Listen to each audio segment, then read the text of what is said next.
Nurul Al-Fatihah. Mari dengar cerita saya tentang Angah solat apa lagi. Satu malam yang sunyi, semua orang tidur. Tiba-tiba saya bangun dan tengok. Angah ambil wuduk. Saya tanya perlahan-lahan, Angah solat apa? Solat tahajud. Oh, bagusnya Angah.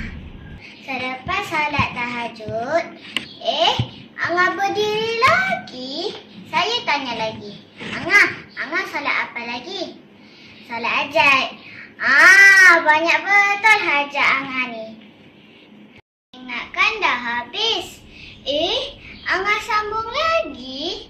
Saya tanya kuat sikit, Angah, sekarang solat apa lagi? Kawan-kawan, agak-agak Angah solat apa?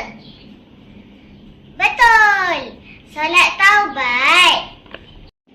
Kawan-kawan, solat tahajud, solat hajat, solat taubat, semua ni termasuk dalam satu ibadah. Dipanggil Qiyamul-Lail. Qiyamul-Lail. Maksud Qiyamul-Lail tu bangun malam untuk beribadah kepada Allah.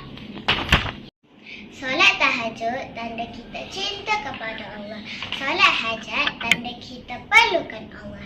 Solat taubat tanda kita kembali kepada Allah. Cantik tak susunan ni? Kawan-kawan, orang Qiyamul-Lail ni bukan superhero. Dia pengantuk, tapi lawa sikit je malas ni. Jom mulai ayat ni sama-sama. Lawan malas dapat balas. Bangun malam, pahala dalam. Ramadan ni bulan istimewa. Cukup 2 rakaat, doa sungguh-sungguh, hati betul-betul ikhlas, itu pun dah Qiyamul-Lail. Ingat ya kawan-kawan, jangan biar mata kita untuk makan. Tapi hati kita tak pernah bangun untuk Tuhan. Kalau satu malam tu terjaga, jangan terus tidur.